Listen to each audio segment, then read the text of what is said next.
ಸ್ನೇಹಿತರೆ ನಮಸ್ಕಾರ. ಇತ್ತೀಚಿನ ದಿನಗಳಲ್ಲಿ ಸೋಷಿಯಲ್ ಮೀಡಿಯಾದಲ್ಲಿ ಸಂಪೂರ್ಣವಾಗಿ ಇವರದ್ದೇ ಹವಾ. ಒಂದೆಡೆ ಚುನಾವಣಾ ಗೆಲುವಿನ ನಗು, ಮತ್ತೊಂದೆಡೆ ವೇದಿಕೆಯ ಮೇಲೆ ಸ್ಟೈಲಿಶ್ ಆಗಿ ಹೆಜ್ಜೆ ಹಾಕುವ ವಿನ್ನಿಂಗ್ ಡ್ಯಾನ್ಸ್. ಅಸ್ಸಾಂನ ಗಲ್ಲಿ ಗಲ್ಲಿಯಲ್ಲೂ ಸಣ್ಣ ಮಕ್ಕಳಿಂದ ಹಿಡಿದು ವೃದ್ಧರವರೆಗೆ ಎಲ್ಲರಿಗೂ ಇವರು ಪ್ರೀತಿಯ ಮಾಮ. ಇವರೇ ಅಸ್ಸಾಂನ ಮುಖ್ಯಮಂತ್ರಿ ಹಿಮಂತ ಬಿಸ್ವಾ ಶರ್ಮಾ. ಯಾರು ಈ ಹಿಮಂತ? ಕಾಂಗ್ರೆಸ್ನ ಭದ್ರಕೋಟೆಯಾಗಿದ್ದ ಅಸ್ಸಾಂನಲ್ಲಿ ಬಿಜೆಪಿಯ ವಿಜಯ ಪತಾಕೆಯನ್ನು ಇವರು ಹಾರಿಸಿದ್ದು ಹೇಗೆ? ಇವರನ್ನು ಬುಲ್ಡೋಜರ್ ಮಾಮ ಎಂದು ಯಾಕೆ ಕರೀತಾರೆ? ಈ ಎಲ್ಲ ಕುತೂಹಲಕಾರಿ ಸಂಗತಿಗಳನ್ನು ಇವತ್ತಿನ ಈ ವಿಡಿಯೋದಲ್ಲಿ ನೋಡೋಣ. ಅದಕ್ಕೂ ಮೊದಲು ನೀವಿನ್ನು ನಮ್ಮ ಚಾನೆಲನ್ನು ಸಬ್ಸ್ಕ್ರೈಬ್ ಮಾಡಲಿಲ್ಲ ಅಂದರೆ ಈ ಕೂಡಲೇ ಸಬ್ಸ್ಕ್ರೈಬ್ ಮಾಡಿ ಹಾಗೂ ಪಕ್ಕದಲ್ಲಿರುವ ಬೆಲ್ ಐಕಾನನ್ನು ಕ್ಲಿಕ್ ಮಾಡಿ. ಹಿಮಂತ ಬಿಸ್ವಾ ಶರ್ಮಾ ಇವರು 1969 ಜನವರಿ 1ರಂದು ಅಸ್ಸಾಂನ ಜೋರಾತ್ನಲ್ಲಿ ಜನಿಸಿದರು. ಓದಿನಲ್ಲಿ ಸದಾ ಮುಂದಿದ್ದಂತಹ ಹಿಮಂತ ಅವರು ಗುವಾಹಟಿಯ ಕಾಟನ್ ಕಾಲೇಜಿನಲ್ಲಿ ತಮ್ಮ ರಾಜಕೀಯ ಜೀವನದ ಮೊದಲ ಹೆಜ್ಜೆ ಇಟ್ಟರು. ಇಲ್ಲಿನ ವಿದ್ಯಾರ್ಥಿ ಸಂಘದ ಪ್ರಧಾನ ಕಾರ್ಯದರ್ಶಿಯಾಗಿ ಆಯ್ಕೆಯಾದಾಗಲೇ ಇವರಲ್ಲಿ ಒಬ್ಬ ನಾಯಕನ ಗುಣಗಳು ಎದ್ದು ಕಾಣುತ್ತಿದ್ವು. ಕಾನೂನು ಪದವಿ ಮತ್ತು ನಂತರ PhD ಕೂಡ ಪೂರ್ಣಗೊಳಿಸಿದ ಇವರು ಕೇವಲ ಒಬ್ಬ ರಾಜಕಾರಣಿಯಷ್ಟೇ ಅಲ್ಲದೆ ಒಬ್ಬ ಉತ್ತಮ ವಿದ್ವಾಂಸ ಕೂಡ ಹೌದು. ಹಿಮಂತ ಅವರು ತಮ್ಮ ರಾಜಕೀಯ ಜೀವನವನ್ನು ಶುರು ಮಾಡಿದ್ದು ಕಾಂಗ್ರೆಸ್ ಪಕ್ಷದಿಂದಲೇ. ಮಾಜಿ ಮುಖ್ಯಮಂತ್ರಿ ತರುಣ್ ಗೊಗೊಯ್ ಅವರ ಅತ್ಯಾಪ್ತರಾಗಿದ್ದ ಇವರು ಅಸ್ಸಾಂನಲ್ಲಿ ಕಾಂಗ್ರೆಸ್ ಸರ್ಕಾರವಿದ್ದಾಗ ಪ್ರಮುಖ ಮಂತ್ರಿಯಾಗಿದ್ದರು. ಆದರೆ 2015ರಲ್ಲಿ ಒಂದು ದೊಡ್ಡ ತಿರುವು ಪಡೆಯಿತು. ವರದಿಗಳ ಪ್ರಕಾರ ಅಸ್ಸಾಂನ ಗಂಭೀರ ಸಮಸ್ಯೆಗಳ ಬಗ್ಗೆ ಚರ್ಚಿಸಲು ದೆಹಲಿಗೆ ಹೋಗಿದ್ದರು.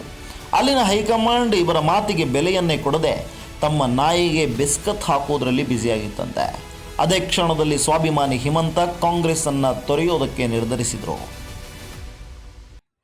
2015ರಲ್ಲಿ ಬಿಜೆಪಿ ಸೇರ್ಪಡೆಯಾದ ಹಿಮಂತ ಬಿಸ್ವಾ ಶರ್ಮಾ ಇಡೀ ಈಶಾನ್ಯ ಭಾರತದ ಚಿತ್ರಣವನ್ನೇ ಬದಲಿಸಿದರು. ನೆಡಾ ಸಂಚಾಲಕರಾಗಿ ಕೇವಲ ಅಸ್ಸಾಂ ಮಾತ್ರವಲ್ಲದೆ ಪಕ್ಕದ ರಾಜ್ಯಗಳಲ್ಲೂ ಬಿಜೆಪಿ ಮತ್ತು ಮಿತ್ರ ಪಕ್ಷಗಳ ಸರ್ಕಾರ ಬರಲು ಇವರೇ ಪ್ರಮುಖ ಕಾರಣಕರ್ತರಾದರು. ಅದಕ್ಕಾಗಿಯೇ ಇವರನ್ನು ಈಶಾನ್ಯ ಭಾರತದ ಚಾಣಕ್ಯ ಎಂದೇ ಕರೆಯಲಾಗುತ್ತದೆ. 2021ರಲ್ಲಿ ಇವರು ಅಸ್ಸಾಂನ 15ನೇ ಮುಖ್ಯಮಂತ್ರಿಯಾಗಿ ಅಧಿಕಾರವನ್ನು ವಹಿಸಿಕೊಂಡರು.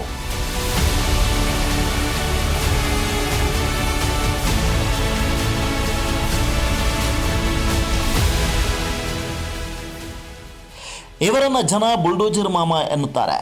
ಯಾಕಂದರೆ ಇವರ ಆಡಳಿತದಲ್ಲಿ ಅಪರಾಧಿಗಳಿಗೆ, ಮಾದಕ ದ್ರವ್ಯ ದಂಧೆಕೋರರಿಗೆ ಮತ್ತು ಅಕ್ರಮವಾಗಿ ಭೂಮಿ ಒತ್ತುವರಿ ಮಾಡಿದವರಿಗೆ ಸಿಂಹ ಸ್ವಪ್ನವಾಗಿದ್ದಾರೆ.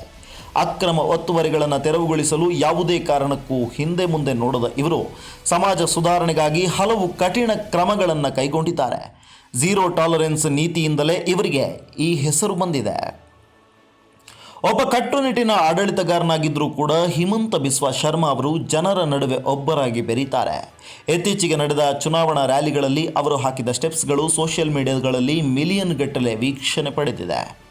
ಯುವಜನರು ಇವರನ್ನು ಮಾಮ ಎಂದು ಕರೆಯಲು ಮುಖ್ಯ ಕಾರಣ ಇವರ ಸರಳತೆ ಮತ್ತು ಜನರೊಂದಿಗೆ ನೇರವಾಗಿ ಸಂವಹನ ನಡೆಸುವ ಶೈಲಿ.